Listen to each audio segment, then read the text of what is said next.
नमस्कार। श्री राम पीजी महाविद्यालय के यूट्यूब प्लेटफॉर्म पर आप सबका स्वागत है। जे.आर. कडेला। आज अपने ज्योग्राफी की नेक्स्ट क्लास में बात करते हैं बीए फर्स्ट ईयर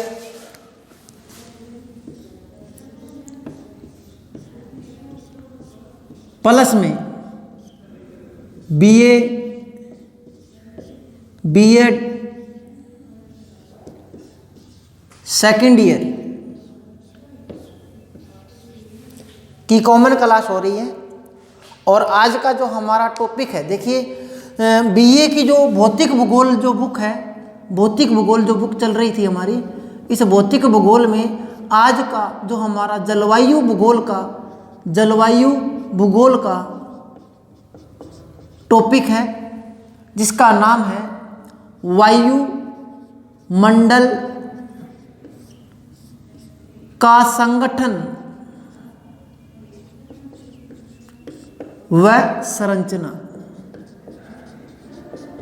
और ध्यान रखना, बीए फर्स्ट ईयर की जो भौतिक भूगोल की जो बुक है, उसमें अपने वायुमंडल का संगठन और संरचना एक टॉपिक है, उसके ऊपर बात चल रही है। इधर जो बीए बीएड है, बीए बीएड में जलवायु व समुद्री जो भूगोल की बुक है, इसमें आज पहला टॉपिक शुरू हो रहा है, जिसका नाम है वायुमंडल का संगठन व संरचना। जलवायु भूगोल की पहली बुक है। जलवायु भूगोल शुरू कर रहा हूं। पहले मैं आपको जलवायु भूगोल को क्लाइमेटोलॉजी कहते हैं, तो क्लाइमेटोलॉजी शुरू कर रहा है। ओशनोग्राफी जो है वो मैं बाद में शुरू करूंगा।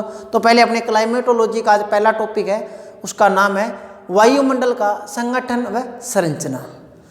तो आज अपने शुरू कर रहे हैं। टॉपिक लिख लीजिए बच्चों, वायुमंडल का संगठन व संरचना। वायुमंडल पे बात चलेगी आज अपने पूरी। तो वायुमंडल का संगठन, वायुमंडल का संगठन व संरचना टॉपिक का नाम है। और बीए फर्स्ट ईयर और बीए बीएड सेकेंड ईयर के बच्चे इसको ध्यान से देखें। देखिए, सबसे पहले वायुमंडल के ऊपर बात की जाए कि वायुमंडल क्या है, वायुमंडल किसे कहते हैं। वायुमंडल को इंग्लिश में एटमॉस्फेयर कहते हैं। और एटमॉस्फेयर क्या चीज़ होती है, उसकी जो संरचना है वो किन किन एलिमेंट्स से होती है, और उसकी स्ट्रक्चर क्या है। संरचना और स्ट्रक्चर में अंतर है। संरचना और स्ट्रक्चर, स्ट्रक्चर माने अपने कह सकते हैं संगठन, और संरचना में अंतर है। देखिए आगे, सबसे पहले अपने बात करते हैं वायुमंडल का अर्थ। वायुमंडल का अर्थ क्या होता है। वायुमंडल, देखिए हमारी जो पृथ्वी है, ये जो पृथ्वी है, इसके चारों ओर, इस पृथ्वी के चारों ओर एक बहुत बड़ा आवरण पाया जाता है। ठीक है, पृथ्वी के चारों ओर एक आवरण पाया जाता है। ठीक है, पृथ्वी के चारों ओर पाए जाने वाले आवरण। इस आवरण में देखिए क्या है, गैसेस होती है, इसमें जलवाष्प होता है, और इसमें एरोसोल्स या धूल कण होते हैं। क्या होते हैं? धूल कण। तो पृथ्वी के चारों ओर पाए जाने वाले एक मोटे आवरण, जिसमें भिन्न भिन्न प्रकार की गैसेज होती है, धूल कण होते हैं, एरोसोल्स या अपने वाटर वेपर या जलवाष्प होते हैं, इसको क्या कहा जाता है? वायुमंडल कहा जाता है। पृथ्वी के चारों ओर पाए जाने वाले एक मोटे आवरण, जिसमें विभिन्न प्रकार की गैसें, जलवाष्प और धूल के कण पाए जाते हैं, उसे अपने क्या कहते हैं? वायुमंडल कहते हैं। क्या कहते हैं? वायुमंडल कहते हैं। तो ये हो गया। अब देखिए, वायुमंडल के अंदर अगर बात करें तो सबसे पहले हेडिंग लगाइए आप, वायुमंडल की संगठन। संगठन का अर्थ है, जिस प्रकार अपने बात करें कि एक आदमी अपना घर बनाता है, तो घर बनाने के लिए मैं आपको थोड़ा उदाहरण से समझा दूं कि संरचना संरचना उसका क्या होगा, नक्शा। जो भी उसने नक्शे से मकान बनाना है, ये इसका जो नक्शा है वो क्या है, इसकी संरचना कि मकान को कैसा बनाना है, बाहर से कैसा दिखना चाहिए, अंदर से कैसा दिखना चाहिए, तो ये मकान की संरचना है। और संगठन मकान बनाने के लिए ईंट की जरूरत होती है, मकान बनाने के लिए सीमेंट की जरूरत होती है, मकान बनाने के लिए सरिये की जरूरत होती है, या इसको अपने कह सकते हैं जो भी उसमें एलिमेंट्स लगेंगे उनकी जरूरत होती है। तो ये जो चीज़ है इसका क्या हो गया, संगठन हो गया। और ये नक्शा जो है, इसकी जो आकृति है वो क्या होगा, इसका संरचना हो गई। तो हम उसी प्रकार बात करते हैं कि यहाँ पर वायुमंडल, ठीक है, वायुमंडल का संगठन और संरचना दोनों की बात करेंगे।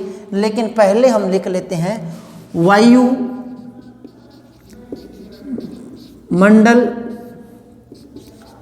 का संगठन, वायुमंडल का संगठन। तो वायुमंडल जो वायुमंडल है वो 3 तत्वों से मिलकर बना हुआ है। मुख्य रूप से, अगर मुख्य रूप से बात की जाए तो 3 तत्वों से मिलकर बना हुआ है। और ये 3 तत्व है गैसेस और जल वाष्प और धूल कण। ये 3 तत्वों से मिलकर बनी है। देखिए वायुमंडल के अंदर विभिन्न प्रकार की गैसें पाई जाती है। और ये जो गैस होती है ये रंगहीन होती है, रंगहीन, इसका कोई रंग नहीं होता। गंधहीन, इसकी कोई गंधहीन होती है। और ये स्वादहीन होती है, इनका कोई स्वाद नहीं होता। तो कहने का अर्थ होता है ये पारदर्शी, ये अपारदर्शी होती है, जो दिखाई नहीं देती। तो गैसेस का क्या हुआ है, जो गैसें होती है वो वायुमंडल में जो पाई जाती है वो गैसें रंगहीन होती है, गंधहीन होती है, स्वादहीन होती है और अपारदर्शी होती है। ठीक है, आगे बात करते हैं। पारदर्शी होती है, दिखाई नहीं देती। आगे हम बात करते हैं। सबसे पहले याद रखना गैसेस, जलवाष्प और धूल कण। अब हम एक एक चीज को लेके चलते हैं, एक एक चीज को उठाते हैं। सबसे पहले हम गैस के बारे में वर्णन करते हैं, गैस किस प्रकार से वायुमंडल में अपना महत्वपूर्ण योगदान बनाती है। ठीक है, तो देखिए गैसों में अपने बात करते हैं कि देखिए कुछ गैस ऐसी हैं जो हल्की होती है और कुछ गैस क्या होती है, भारी होती है। गैस 2 प्रकार की होती है, हल्की गैस और भारी गैस। याद रखना भार जिसमें ज़्यादा होगा, जिस गैस में भार ज़्यादा होगा वो आपको स्थल या पृथ्वी के ऊपर पाई जाती है। पृथ्वी के ऊपर ज़्यादा पाई जाती है। जैसे हमारी ये पृथ्वी है, इस पृथ्वी की या निकटतम बिल्कुल पृथ्वी के पास, ठीक है, बिल्कुल पृथ्वी के पास कौन सी गैस होती है, भारी गैस होती है। भारी गैस जैसे जैसे जैसे हम ऊंचाई में जाते हैं तो यहाँ हल्की गैस यहाँ पाई जाती है। ये जो है ये हल्की गैस होती है, बहुत ही विरल अवस्था में पाई जाती है हल्की गैस। तो यहाँ से ऊपर की ओर जाते हैं तो दबाव घटता है, तापमान घटता है और ऊपर जाने के बाद ऊंचाई में हमें हल्की गैस ज़्यादा मिलती है। पृथ्वी के स्थल मंडल के ऊपर हमें भारी गैस ज़्यादा मिलती है।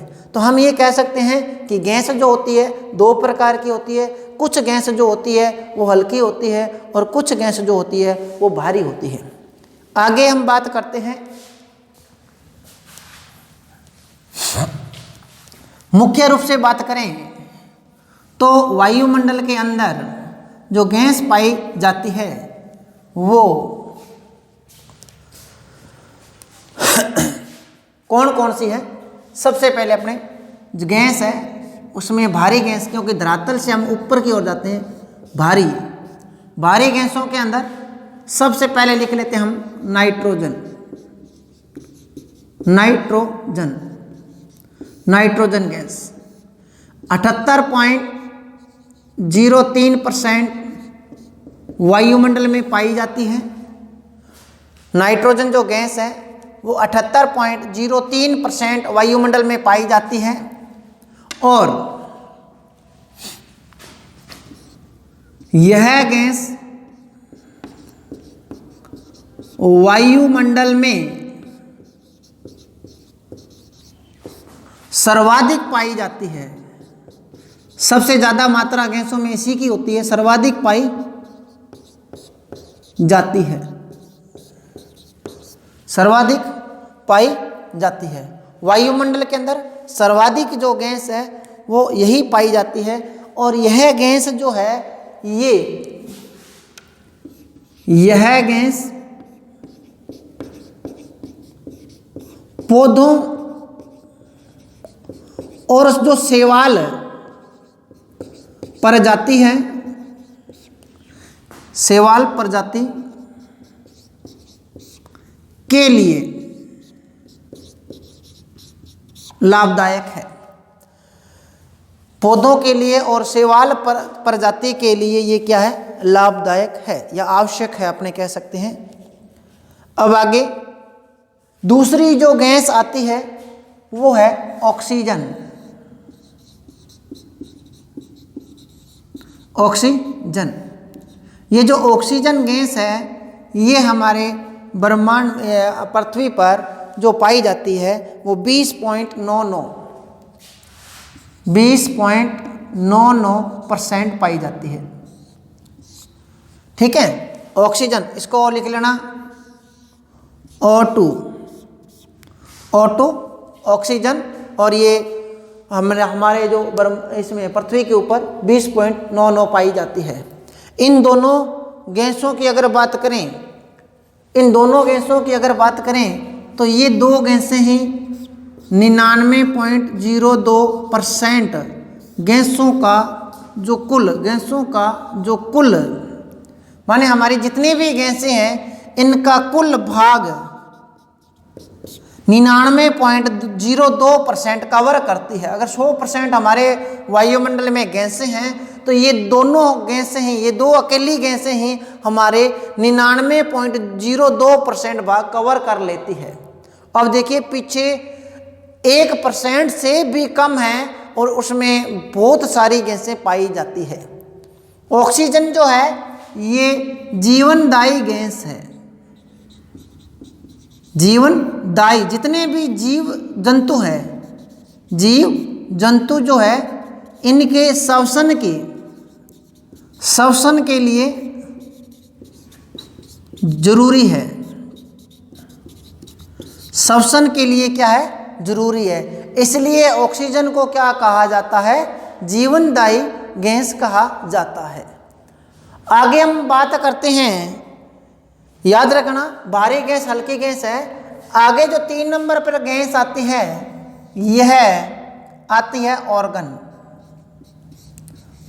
गैस। वायुमंडल में जो ऑर्गन गैस पाई जाती है ये पाई जाती है 0.93%, 0.93%। और ये जो 0.93% है यह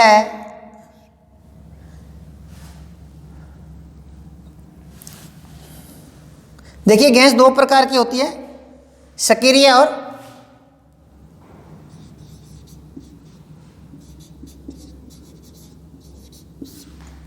0.93% है।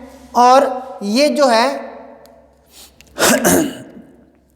अक्रिय गैस में सर्वाधिक है। दो प्रकार के अक्रिय गैस में सर्वाधिक। देखिए गैसों में सर्वाधिक कौन सी है, नाइट्रोजन है, लेकिन अक्रिय और सक्रिय दो प्रकार की गैसों को लिया जाता है। तो अक्रिय गैसों में सर्वाधिक कौन सी है, ऑर्गन 0.93%। तो याद रखना, आपको बहुत बार कंपटीशन में या पूछा जाता है कि 4 गैसें दी जाती है, एक यहाँ पे गैस आएगी CO2 जिसका नाम है carbon dioxide, carbon dioxide,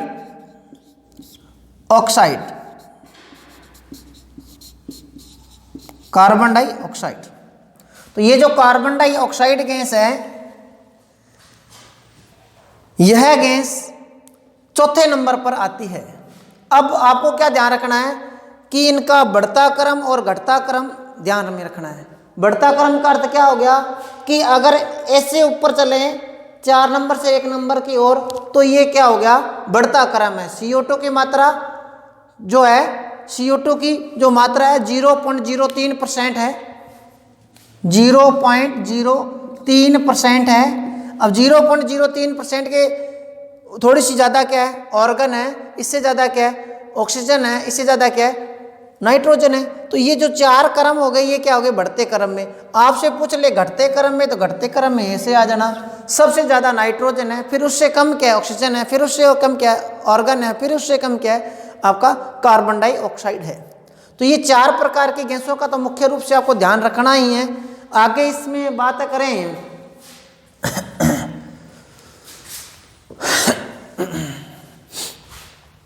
5 number पे जो गैस आती है वो है हाइड्रोजन।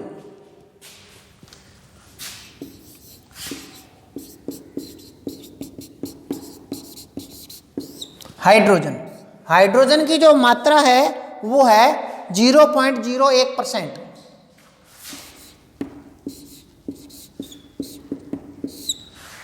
0.01%।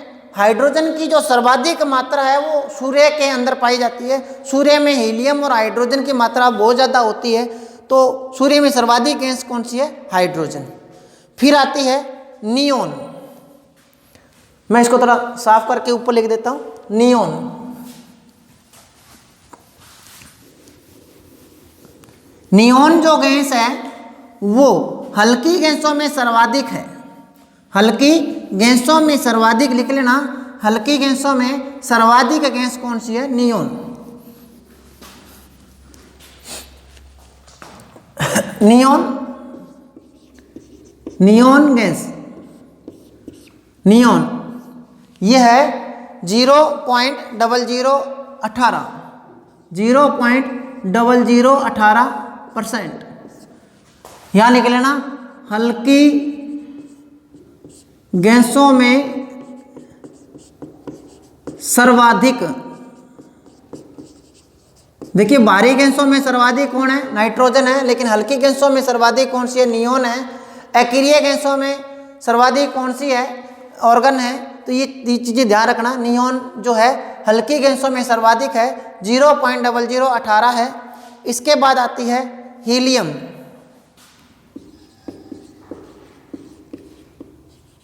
हीलियम, हीलियम की जो मात्रा है 0.0005% हीलियम है। हीलियम गैस हल्की गैस है और वायुयान के टायरों में भरी जाती है। वायुयान के टायरों में यह हल्की होती है, इसलिए इसको भरा जाता है। ऑर्गन जो गैस बताई थी आपको, ये बल्ब में भरी जाती है। आगे अपनी बात है क्रेप्टॉन। क्रेप्टॉन, क्रेप्टॉन जो गैस है वो है आपके 0.0001%। इसके बाद आती है जिनेन, जिनान, यह है 0.505%। तो ये हमारी गैसें हैं। सबसे ज़्यादा बताई थी नाइट्रोजन, उसके बाद में ऑक्सीजन, उसके बाद में ऑर्गन, उसके बाद में जो बताई थी वो आपको बताई CO2 के बाद में जो थी हाइड्रोजन के बाद में आपकी जो थी नियॉन, हीलियम, क्रिप्टॉन, जिनेन, ये बहुत सारी गैसेज है जिनको वायुमंडल में अपना महत्वपूर्ण हिस्सा रखती है। आगे बात करते हैं, अब एक एक गैसों का विस्तार से चर्चा करते हैं। ये तो गैसों की मात्रा हो गई, इसके बाद अपने बात करते हैं एक एक गैस की।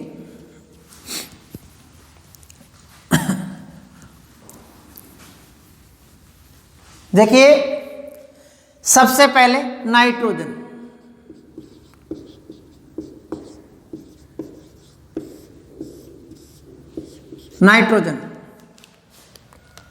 नाइट्रोजन जो गैस है ये मैंने बताया था पौधों के लिए या जो शैवाल प्रजाति है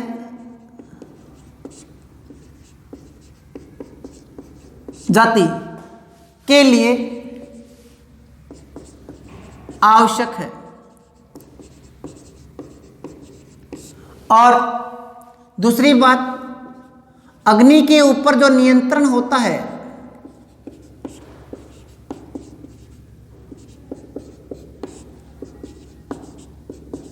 इसके लिए क्या है, ये आवश्यक है।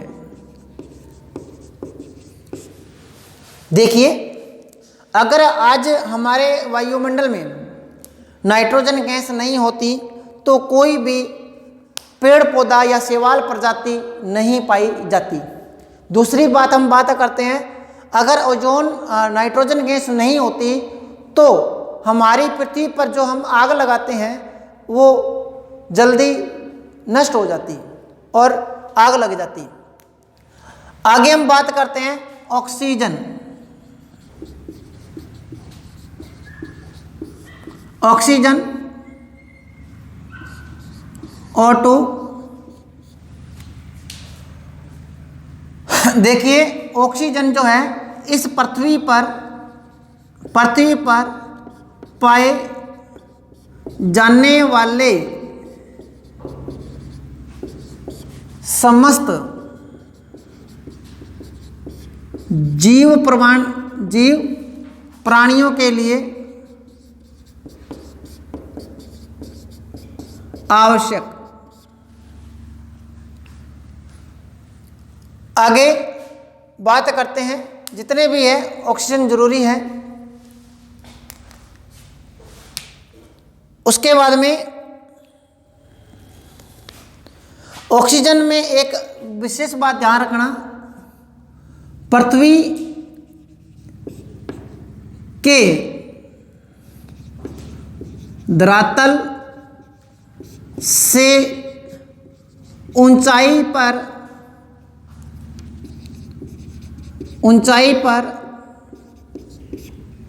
जाने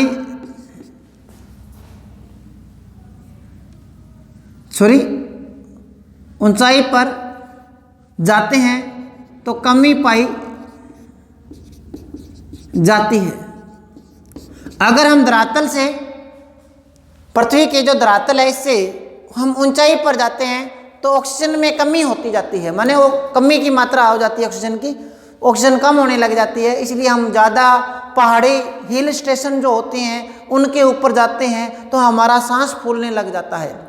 इसका अर्थ क्या हो गया, वहाँ पे ऑक्सीजन की डेंसिटी जो है वो कम हो जाती है, या हम ज़्यादा ऊपर चले जाते हैं तो वहाँ पे ऑक्सीजन की कमी हो जाती है। इसलिए जो वैज्ञानिक जाते हैं वो अपने साथ ऑक्सीजन की जो बॉक्स होते हैं या जो टंकी होती है वो साथ में लेके जाते हैं।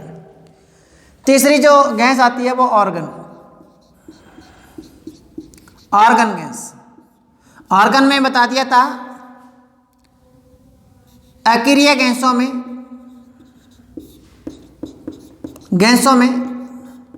सर्वाधिक,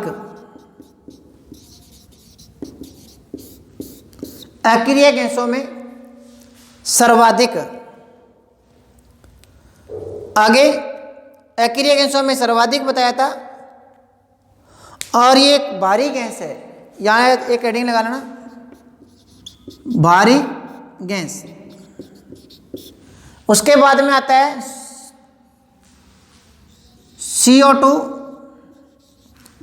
कार्बन डाइऑक्साइड, कार्बन डाइऑक्साइड।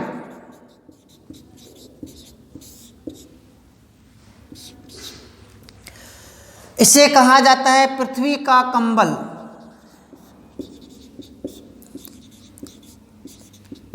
पृथ्वी का कंबल। अगर कार्बन डाइऑक्साइड गैस नहीं होती तो पृथ्वी सर्दियों में या रात्रिकालीन में इतनी ज़्यादा ठंडी हो जाती कि ये जम जाती, और अगर ये नहीं होती तो दिन में सूर्य का प्रकाश का जो टेम्परेचर है वो इतना ज़्यादा हो जाता, सूर्य का टेम्परेचर इतना ज़्यादा हो जाता कि इस पृथ्वी पर पाए जाने वाले समस्त जीव प्राणी नष्ट हो जाते या जल जाते। तो पृथ्वी के जो टेम्परेचर को कंट्रोल जो करके रखती है, कम या जो ज़्यादा करके रखती है, वो कौन सी गैस है? Carbon dioxide gas. Carbon dioxide gas है ये पृथ्वी का एक अपने इसको कह सकते हैं कंबल के रूप में काम करती है। दूसरी बात, इसकी जो मात्रा में वृद्धि होती है, वृद्धि जो होती है, माने कार्बन डाइऑक्साइड गैस की जो मात्रा में वृद्धि होती है, ठीक है, तो वो किसके कारण हो रहा है? अग्नि के कारण। अग्नि के कारण, यह हम कह सकते हैं धुएं के कारण। जैसे वाहन वगैरह चलते हैं या आग लग जाती है तो इससे कौन सी गैस निकलती है? ईंधन के जलने पर कौन सी गैस निकलती है? Carbon dioxide gas. तो इसकी मात्रा बढ़ती रह रही है।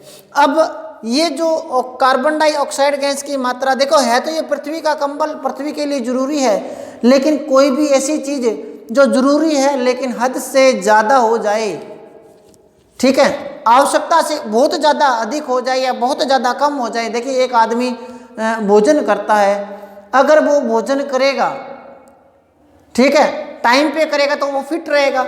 अगर वो टाइम पे नहीं करेगा या जो टाइम पे नहीं करेगा या कम भोजन करेगा, वो क्या हो जाएगा? बिल्कुल दुबला पतला हो जाएगा।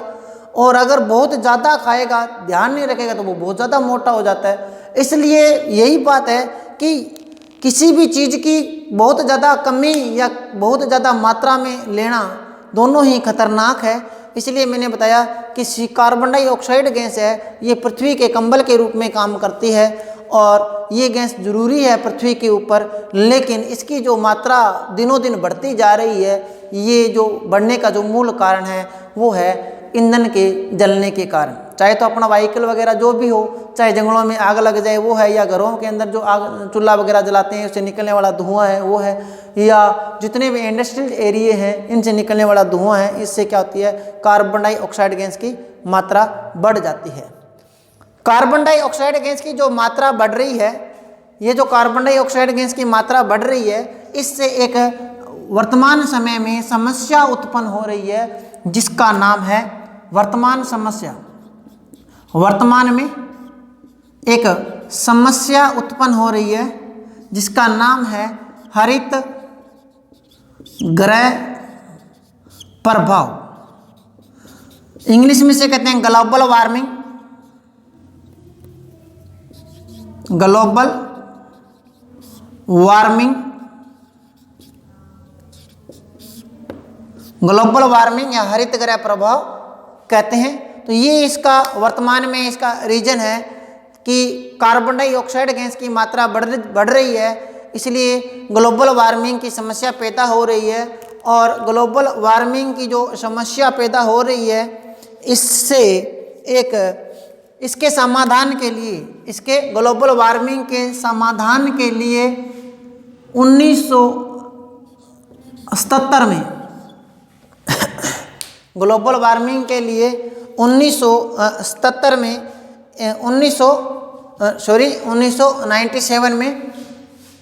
1997 में एक पूरे विश्व स्तर पर एक सहमति बनी थी, हम कह सकते हैं एक मीटिंग हुई थी जिसमें विश्व के जितने भी बड़े बड़े देश और जो थे उन्होंने उस सम्मेलन में भाग लिया और इसमें कमी जो वर्तमान में हरित गृह प्रभाव की समस्या उत्पन्न हो रही है इससे बचने के लिए कोई ना कोई सुझाव दिए।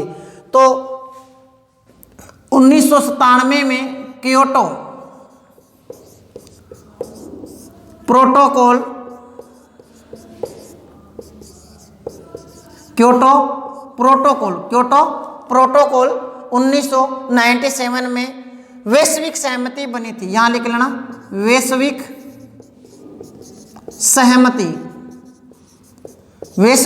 सहमति बनी थी हरित गृह प्रभाव से निपटने के लिए। आगे थोड़ा ध्यान रखना, मैं आपको एक और बात बता दूं यहाँ कि हमारी जो गैस है, ये गैसेस क्या होती है, दो प्रकार की होती है कि सूर्य से आने वाले सूर्य से जो ऊपर से प्रकाश आता है आसमान से, ये मान लो सन है, इस सन से क्या हो रहा है कि किरणें आती है, और ये पृथ्वी है, यहाँ किरणें आती है, जो आ रही है किरण, इसे कहते हैं सौर विकिरण। क्या कहते हैं इसको? सौर विकिरण। ये हमारी क्या है, सूर्य से जो सीधी डायरेक्ट पृथ्वी तल पे विकिरणें आती हैं, इसे कहते हैं सौर विकिरण। और ये जो सौर विकिरण होती है, ये क्या होती है, लघु तरंगें होती है। लेकिन ध्यान रखना, पृथ्वी पर जो तरंगें आती है वो वापस भी जाती है, पृथ्वी को टकराकर वापस जाती है। लेकिन ये जो वापस जाती है तरंगें, इसे कहते हैं पार्थिव विकिरण। और जो पार्थिव विकिरण होता है, ये दीर्घ तरंगें होती है, दीर्घ तरंगें होती है।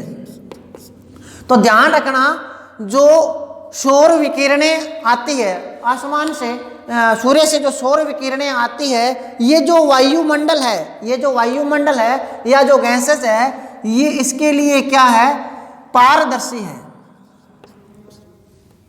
पारदर्शी है। पारदर्शी का अर्थ क्या हो गया कि सूर्य से आने वाली विकिरण है, ये क्या करती है, वायुमंडल को पार करके धरातल पर आ जाती है। लेकिन जब ये पार्थिव विकिरण के कारण वापस जाती है, तो ये क्या हो जाती है, अपारदर्शी हो जाती है। क्या हो जाती है? अपारदर्शी। अपारदर्शी का अर्थ हो गया कि वो दीर्घ तरंगें हो जाती है, उनको निकलने के लिए ज़्यादा गैप चाहिए, तो वो उसको गैप नहीं मिल पाता। तो ये पार्थिव जो विकिरण होती है, ये इसकी जो मात्रा, तापमान पार्थिव विकिरण के कारण, देखिए पृथ्वी पे जो टेम्परेचर बढ़ रहा है वो किसके कारण बढ़ रहा है, सौर तरंगों के कारण नहीं बढ़ रहा, सूर्य से आने वाले तरंगों के कारण नहीं बढ़ रहा, वो तो आ जाती है आसानी से। लेकिन जब आई